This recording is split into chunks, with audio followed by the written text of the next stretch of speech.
Sic transit gloria mundi. La surprise de la fin de la semaine et la surprise de la fin de l'année, elle est syrienne. La surprise nous vient de Syrie. J'ai fait un jeu de mots, c'est la Syrie prise. Tout est possible en politique, on ne s'y attendait pas, on n'en parlait plus du tout de la Syrie, on parlait de Gaza,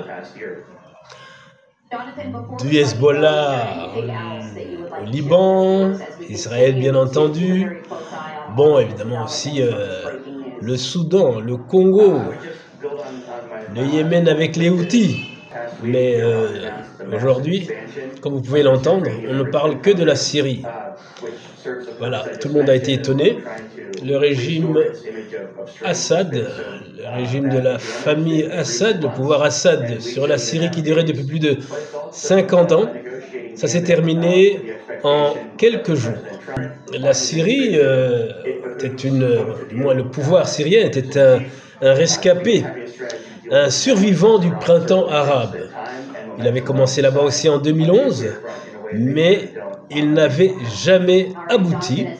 Le pouvoir de la famille Assad, Bachar Assad et consorts, s'était maintenu grâce à l'intervention de la Russie, de la Russie, l'Iran, avec ses alliés du Hezbollah, aussi les chiites irakiens, qui étaient venus porter secours très efficacement, et le régime syrien était toujours en place jusqu'à ce jour. Alors, qu'est-ce qui a changé? La Russie était toujours là, l'Iran aussi, le Hezbollah, mais depuis l'an dernier, depuis le 7 octobre 2023 et l'attaque d'Israël par le Hamas, les choses ont complètement changé. Donc Israël s'est mis à marteler impitoyablement le Hamas à Gaza en ne faisant aucun cas des victimes civiles, mais il a aussi poursuivi avec le Hezbollah il y a quelques mois. Hezbollah et Hamas qui sont des alliés, qui étaient des alliés de l'Iran, comme on dit des proxys, des forces qui se battaient par procuration pour l'Iran. Iran, un grand allié de l'URSS, la Russie. Le Hezbollah, le Hamas, l'Iran ont été vraiment affaiblis de manière radicale.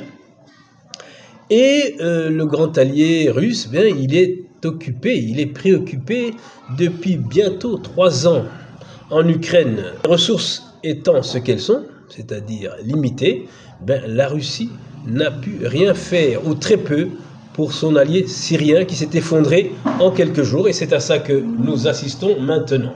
Alors le grand gagnant, c'est Benyamin Netanyahou. On pensait qu'il faisait vraiment n'importe quoi, et effectivement, il a fait beaucoup de victimes civiles à Gaza.